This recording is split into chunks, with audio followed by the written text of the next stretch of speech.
Hey there, guys.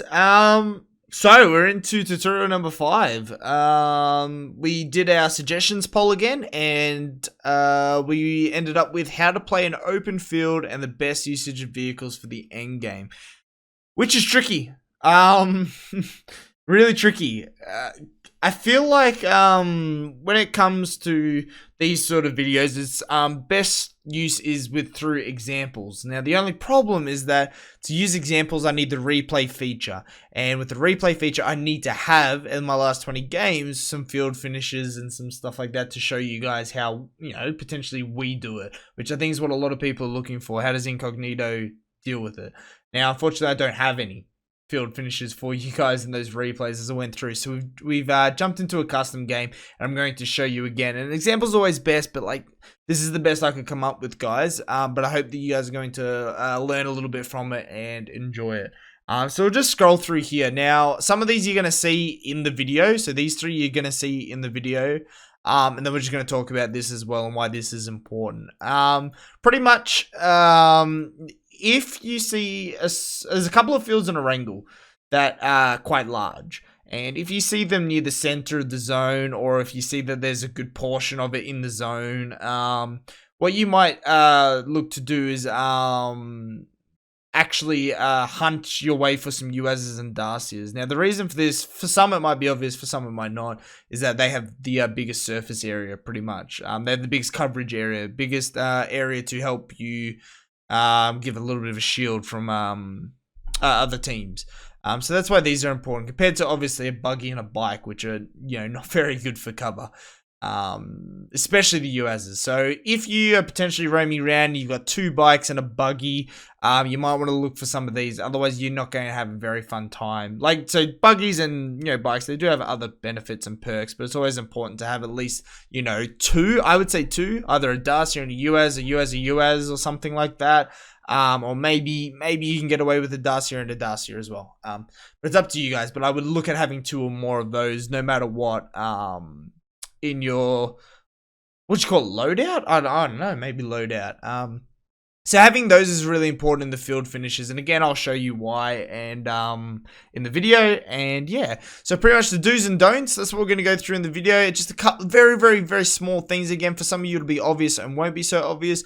Formations of vehicles, in my eyes there's only 2. If there's more, let me know in the comments below, but there's 2 that we're going to go through that are pretty important. One of them is just pretty much a what's the word, like I guess like a roadblock, I guess it is. I don't actually know what we'd call it. We're just going to mash the cars together. A vehicle fort, that's what it is. A vehicle fort, sorry. And then the other one is a V formation.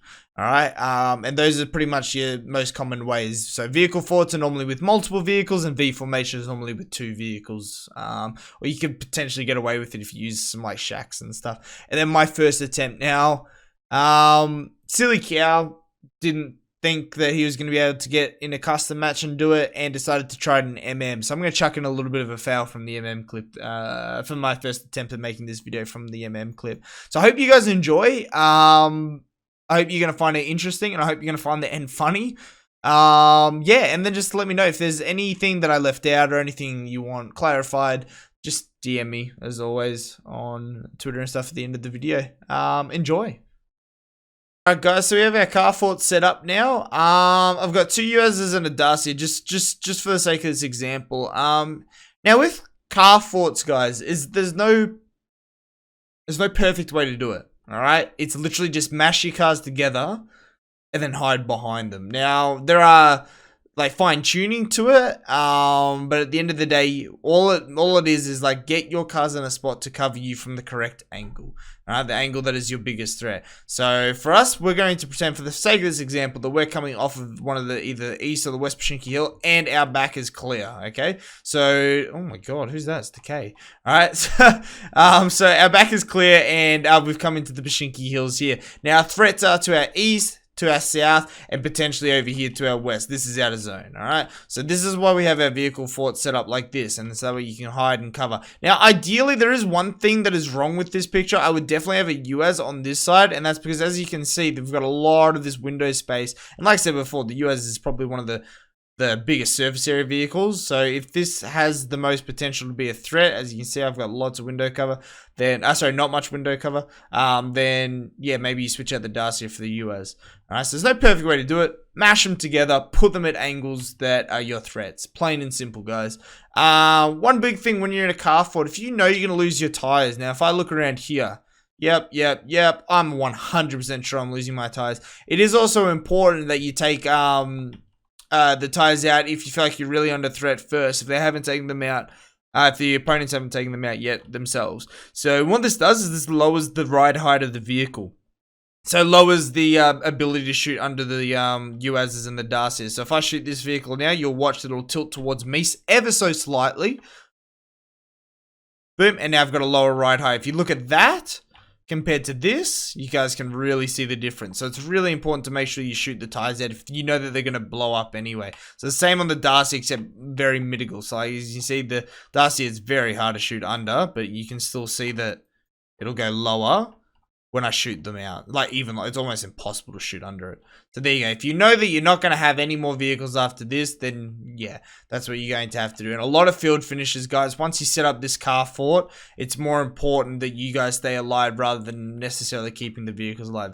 But in saying that, if you're doing a car fort, you have to make sure you've set up ready to go in the spot that is of most value to you. Don't set up on the edge with this big car fort having lost all your tires when you know that you're probably going to have to move again and it's only phase 5. You know, I think there's something you could do better there. And like one of the ones in my previous videos was you put one vehicle up against the side of a vehicle, and that should keep its tires safe. So at least you're going to have one vehicle ready to go. Or you can use smokes and stuff as well. So just smoke around your car fort. That's pretty much what you got to look at when you're making a car fort, guys. I'm going to show you again up against some trees, a V formation, and then we're done. All right, sweet. I'll jump on over to the V formation now. Alright guys, so now we've set up here on a tree, we've got ourselves a Dacia and a UAZ, and this is just our standard V formation. And again, this is just to make sure that you can cover as much surface area as you can to use. So this is a really big tree, which is fantastic, but you can, ideally, you'd like to fit like 2, 3, 4. If this is the only, now I know, look, we're not necessarily in the perfect position here, but this is, you know, a really, a good way if you have only like a tree for cover to extend and use that tree and extend it by the use of your vehicles. Okay, so this is a V formation. The V to offer as much protection from as many angles as you can, because we just had it sideways. I can't protect myself from over here, but it's also so you can have multiple team members around as well. One of the big and scary things about this formation is that it's very easy to nade, so you need to make sure that you're very careful as to where you're situated with this tree and this cover to make sure you're not going to get naded. But yeah, apart from that, this is a very important tactic to use, and it just gives you a lot more area for your team to slot into rather than just having one person stuck here hiding behind a tree and doing little peek battles.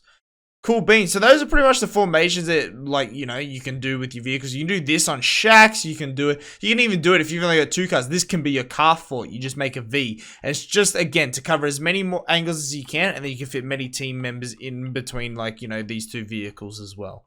All right, easy peasy. I'm gonna chuck in a little bit of a bonus video at the end here. I'm gonna give you guys a little bit of context to it. I jumped in MM before this to try and do this video, and it was a hilarious fail. So I'm just gonna leave you guys with that. But yeah, if you enjoyed watching, give this video a like, and if you have enjoyed the whole series so far, don't forget to subscribe, because I keep making these videos every week, and yeah, and I'm always open to suggestions. But as always, thank you for putting in the suggestion for this one. I think this was Jam Gucci who put this one in, so shout out to him. And yeah, we'll have a video out ready for you guys next Monday.